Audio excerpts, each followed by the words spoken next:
Good morning and welcome to my new garden. It's been quite a while.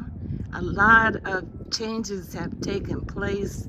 As a matter of fact, I'm in a new location and I want to show you what I have happening here in Yuma, Arizona, Zone 10A. First of all, this is the front yard. I live in an RV park. If you remember, I still am in that RV park. And so all of my plants are in containers. And these are the two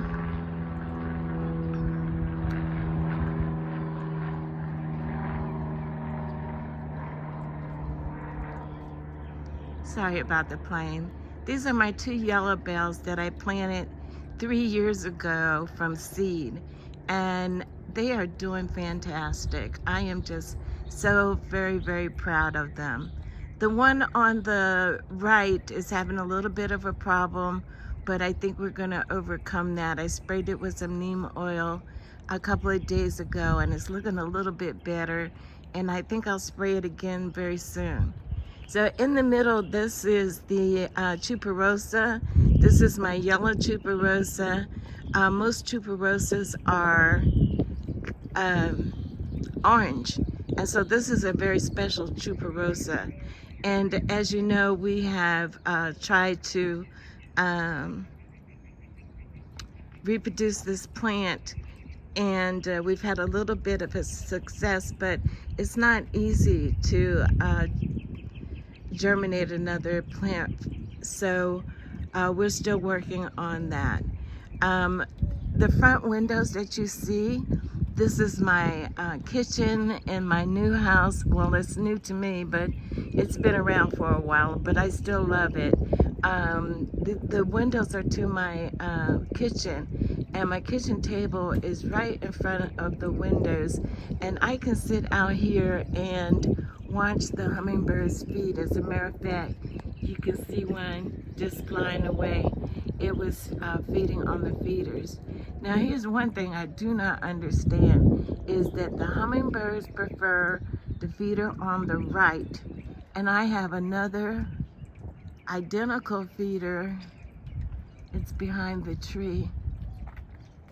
It's amazing how my baby trees are taller than I am.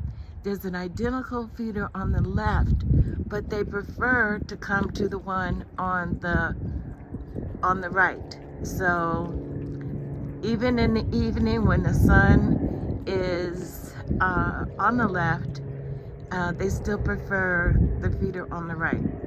Anyway, that's their preference, and I'm so happy that they love coming to this feeder. So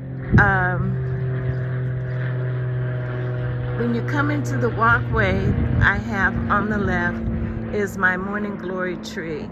I just recently cut it back. As a matter of fact, I cut it back. This is May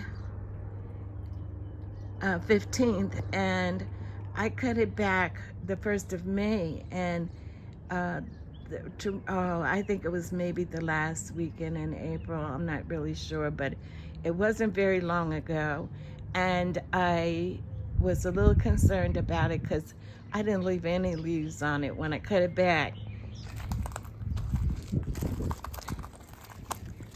You can see where I cut it, and you see all the new growth that came out on that stem. So I cut back several of the main stems, and it has really started to grow. Now I'm a little bit concerned about these leaves. I don't like the way that looks. If anybody knows if it's some kind of a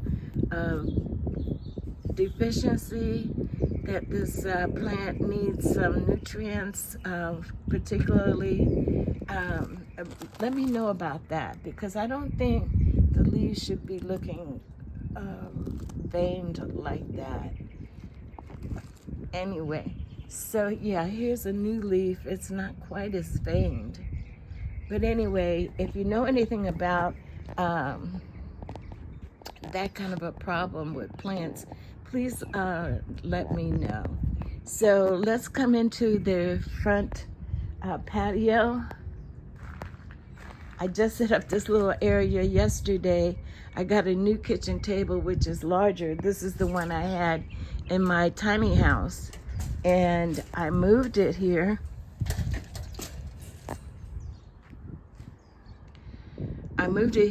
And it was way too small.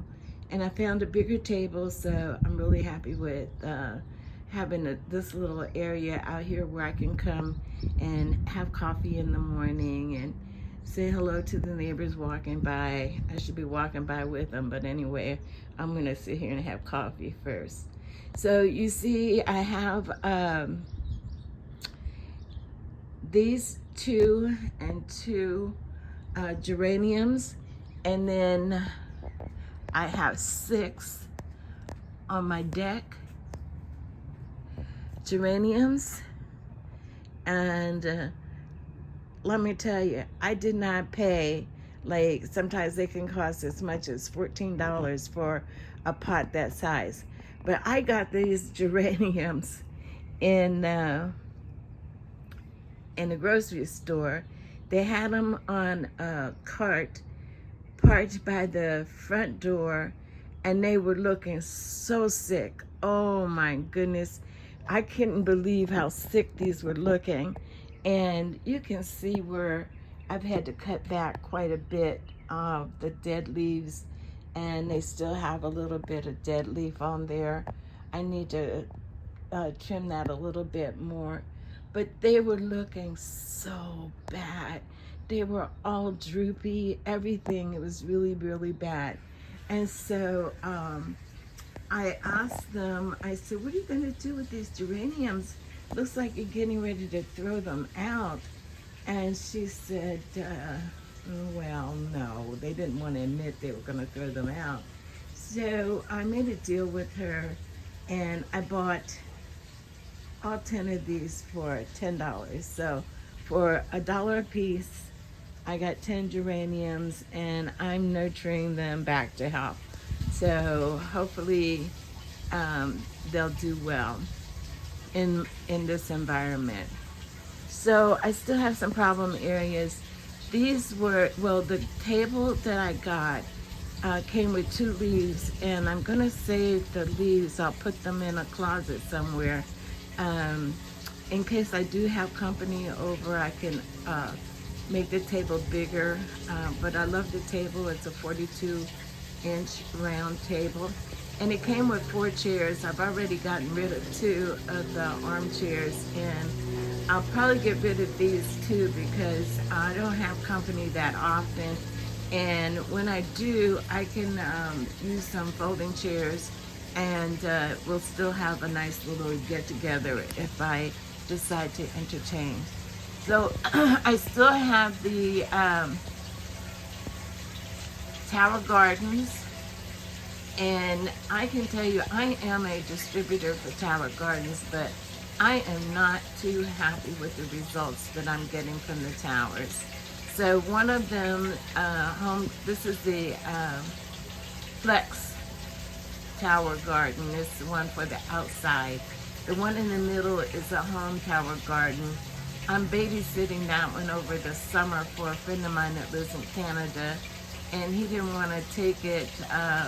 Well, he actually didn't have room in his car to take it back to Canada, so he left it here with me, and I'm babysitting it. Now let me show you something interesting about his tower. And I noticed this yesterday when I was trying to organize things a little bit. He has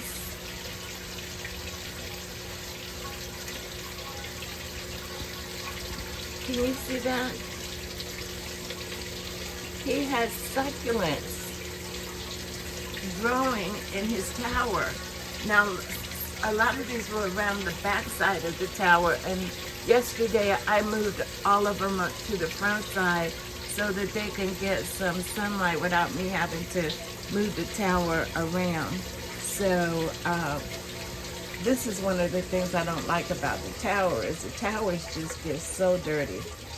and you're constantly having to clean them. But I didn't think, I would not have thought that succulents would grow in the tower. As you know, they get watered like every 15 minutes. We put nutrients in the reservoir, and so they're getting fed. And these succulents, to my surprise, are doing quite well. So over here, there's another very dirty tower I haven't cleaned up yet. I'm waiting to see how these tomatoes are gonna do. I started these tomatoes from seeds, and they are dwarf tomatoes, and I haven't had any production off of them, and I'm waiting to see what's gonna happen. I need to clean up this tower. This is one of the things I need to add to my to-do list. I do love the parsley. Now, the parsley grows extremely well on the towers, and I have a recipe for tabbouleh, and it uses a lot of parsley. It uses parsley like a main ingredient. You know, I've always thought of parsley as a side decoration on your plate, and you just pick it up and throw it to the side and eat the rest of the food. But tabbouleh uses parsley as a main ingredient. So I started growing parsley, and parsley does extremely well on the tower. But I'm looking for more food other than parsley, and I don't know whether I'm going to get any tomatoes or not. My first attempt at tomatoes, they weren't the dwarf-sized tomatoes. They were the indeterminates, but they didn't do well at all. So I'll leave it at that.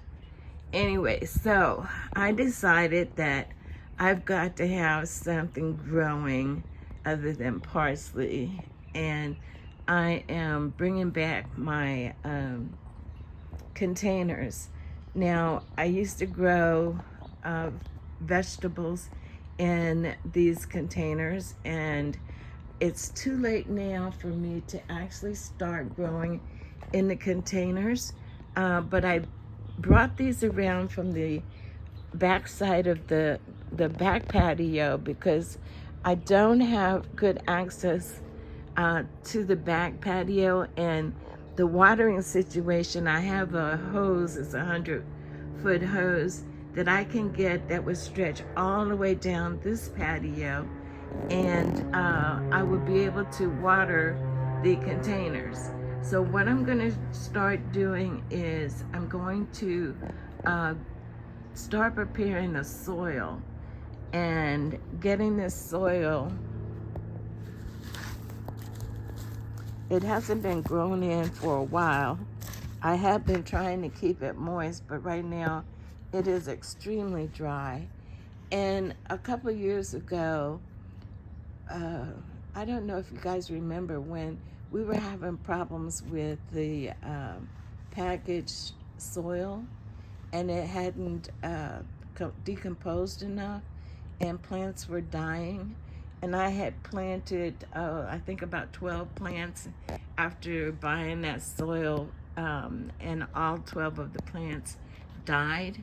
So hopefully, I haven't planted anything in this for a couple of years, and I'm gonna turn this soil over and see what, if we've got some good soil under there, and I'm gonna start adding some compost to the soil and get it ready so that I can start planting in September, because right now it's the middle of May, and it gets extremely hot here in June, July, August, and this is a new location for me, and I'm not so sure how hot this patio is going to get. The other day it was 100 degrees, and it was pretty hot out here. So I don't think I want to start anything new until September as far as edibles. Anyway, so we moved these around, they used to be green, and the green had been exposed to the sun, and it started cracking, and I bought some blue ones and just dropped the green containers right down into the blue ones, so that I could continue to work. I don't know what I'm trying to say. I guess it's a lot of work to just dump everything into the blue containers and then toss the green ones. So I'm thinking that by just dropping them down into the blue containers, that the blue ones are going to help to insulate the soil and maybe keep it cool. Now this is interesting because this is a bougainvillea, and this bougainvillea has been trying to grow in this container for quite a while. As a matter of fact, I moved it from my tiny house over here, and it's still growing, and so I'm leaving it. I want to see what it wants to do, and I'm gonna let it do its thing. So here we go. I need to pull out some of these, roots and things like that. So this is my sitting area, and when I'm outside, I like to watch television. I don't know about you, but I even have a recorder where I can play some music. I can play music on the TV. I like to watch TV when I'm sitting outside. So I created this little sitting area, and I'm really pleased with the way that turned out. So let's see, I started a succulent garden, and someone gave me a plant, and it was so big, and I took it apart, and as you can see, I still have pieces of that plant that need to get into some soil. And succulents, you just kind of stick them into some soil and they will start to grow. They'll get their roots will start to come out. So I got quite a few plants. This is my birdhouse collection. I had this over at my other tiny house, but where it was located, you really couldn't see it. And I think I love it. I just love it. So more of my succulent garden. So let's come back out here and we'll take a look at my backyard. So this is not under the canopy. This is my backyard, and I have a lot of the plants. As a matter of fact, all of these plants were at my old garden, and these got moved over, and they're doing very well. They seem to like it. This is the north side of the house. It is cooler on this end of the house, but it still will get full sun in the summertime. And so all of these plants are sun-loving plants. And this one is a Mexican petunia. I cut it way back. As a matter of fact, I cut all the plants way back after we moved. I just did a lot of pruning. And that is a hibiscus, and it's on the other side of the fence because I thought I killed it after I pruned it way back. But as you can see, it is starting to develop leaves. It's coming back after the severe pruning, and I need to move it on this side of the fence. And then I have two more hibiscus, and I pruned these the same way as I pruned that one, and these two did not come back. And then these three, this three. Do you remember the arch that I had? Maybe I can put a picture of it inside this video when I edit the video. I'll try to show a picture of it. But there was some beautiful vines that covered two arches. and that was 3 plants. They were planted in the ground, and I am not, I never plant my plants in the ground, but when I moved, everything had to be moved. And so I dug up those vines and put them in these containers, and I don't know what's gonna happen. I keep watering them, I keep them moist, and I'm just hoping that maybe in the fall they might do a comeback. And as well as these other hibiscus, maybe in the fall, there's 2 more hibiscus, maybe in the fall they'll do a comeback, I'm not sure. But that one certainly came back. So let's move on. I moved my barbecue grill out from under the awning, because if I'm gonna grill, I'm not gonna grill under the awning, so I had to make room for it out here on the back patio.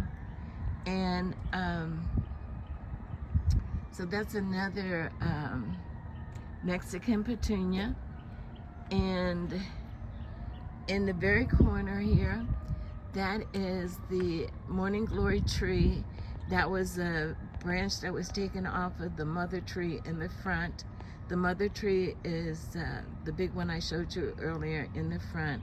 And this is the daughter, and I have another daughter I'll show you in a minute. So we have some elephant food. Vinca. Vinca is another plant that loves the heat. And these vincas survived the winter. They were over at my tiny house, and this orange one is a reddish orange. That's a vinca. It survived. This is a bougainvillea. It was doing great when I first moved it over here, but for some reason, bougainvillea does like the heat and it likes the summer. I don't know if I'm watering it too much, but it dropped all of its flowers, so I'm not sure.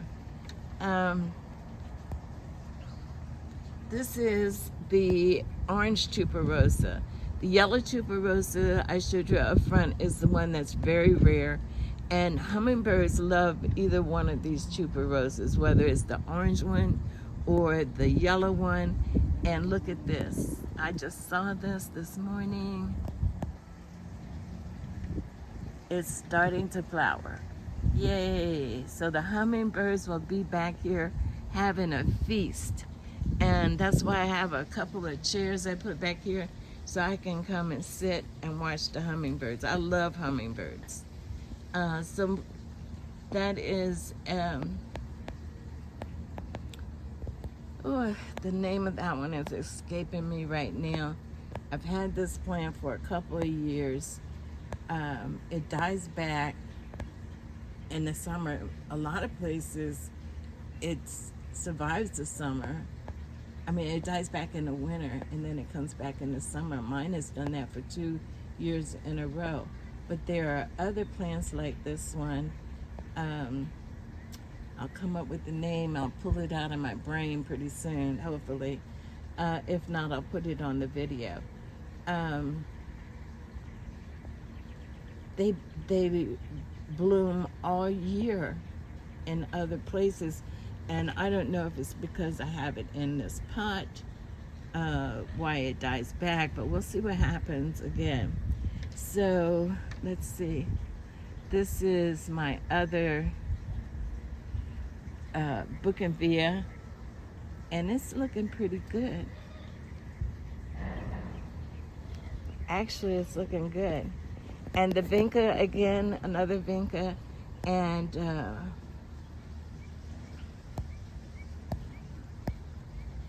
elephant food. And this is the second of the morning glory trees that I started off of the mother plant. This is a cactus I got from Moody Garden. I was just given 1 paddle of this plant, or maybe 2 paddles of this plant, and I stuck them in this pot it's been 2 years and it flowered this year. And do you know, I was in the middle of moving when it flowered and I didn't get any pictures of it. This is a pink fairy duster, and I did a video when I was planting the pink fairy duster. It is still growing. It's been 2 years, and it had a lot of roots to it when it was just a little tiny thing. And I am not sure if I need to put it into a bigger container. Probably do. Not sure. This is my moringa tree, and the moringa tree this year just came up on its own. I planted moringa last year and I didn't get anything, and so moringa decides to do what it wants to do when it wants to do it. So moringa came up this year. When I was at my tiny house, I grew a moringa tree, and that thing got so big and the roots escaped the pot, and it was just huge, and the roots were coming up under the pavers and popping the pavers up, and that's how I discovered that it had escaped the pot. And so I was having to, it was huge. And so living in an RV park, you can't let things like that get away from you. And so it was big, it was beautiful. It put out some seed pods. And so I used that to plant another moringa tree. And over in that area over there, this area here is cordoned off for a buddy, so he has a place to go. I haven't cordoned off that area over there, so that's my work area. Everybody needs to have one of those areas where it's a mess and you really don't want to show it to people. I've got one of those areas right here. It's a mess, but you know, there's 2 things in here that came up on their own, and I have been trying to grow walking onions. And I'm keeping an onion in there because I don't know if that's a regular onion or a walking onion. And also, this is the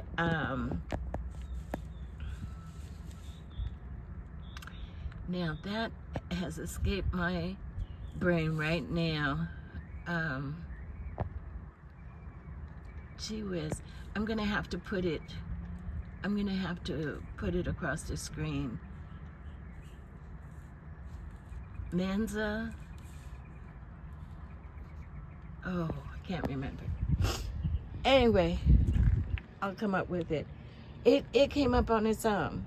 So this is another of the vinca. I potted it in this big plant, and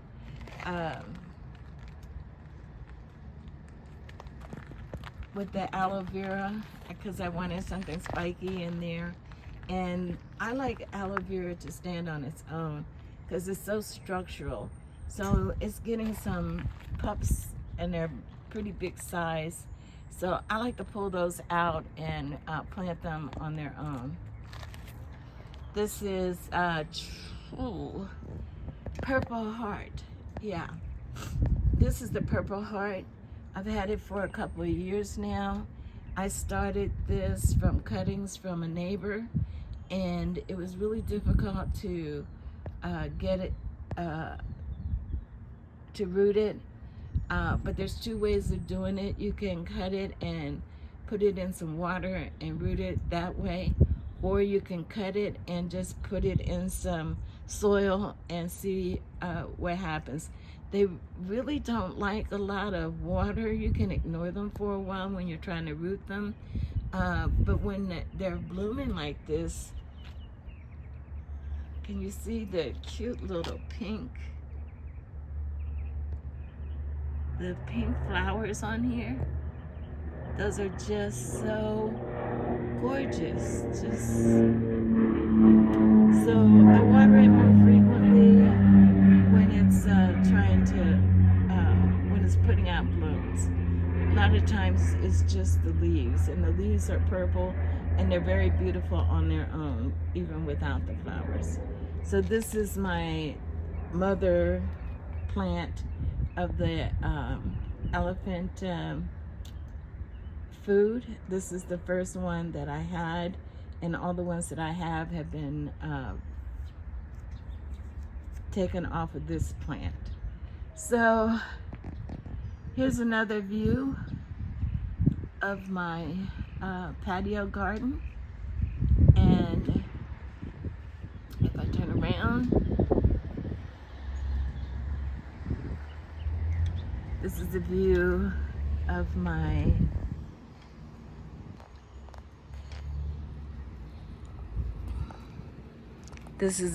my outdoor garden.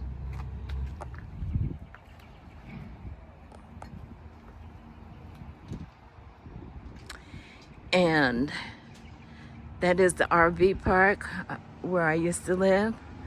I'm on the other side of it's the same park, but I'm on the mobile home side. So I have a single wide mobile.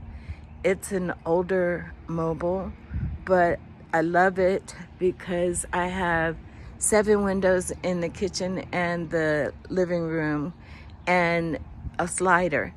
And I can connect to my outdoor spaces. I love that. Some of the places that I looked at, you couldn't even see the outdoors from inside. And so I really wanted an area, a place where I could be with my garden. Even if I'm not outside, I could look out a window and see what was going on in the garden. And so this is my new garden. I guess I've remade my garden, I don't know, 3 times, 4 times. It's been a lot because every time I do something, the park comes along and says, well, you can't do that, and you can't do that, and you can't do that. I think in some of my previous videos I said, I think all they want to see is gravel. They want every yard to be full of gravel. And I need to have nature around me. I want to be able to live in the great outdoors, even though it's in my own backyard. And bringing that up, as a matter of fact, I am putting on an expo here in Yuma in January the 9th, 10th, and 11th. And it is the Outdoor Living Expo. And it's just a reflection of me because I love living in the outdoors, even if it's on my patio or if it's even the great outdoors. I used to love to go camping. I still love to go camping. I don't know why I'm saying I used to, but I still love to go camping. But anyway, I'm putting on this expo. It is at the Legacy Center, which is at the Yuma Fairgrounds. And I have 90 spaces inside and an unlimited number of spaces for vendors on the outside. And so I am really excited to be doing that. And if you know anybody that would be interested in participating in the Outdoor Living Expo's Yuma show, you could have them give me a call. My number is 928-304-8581. And with that, I'm going to say thank you for watching. This is the Yuma Gardener. And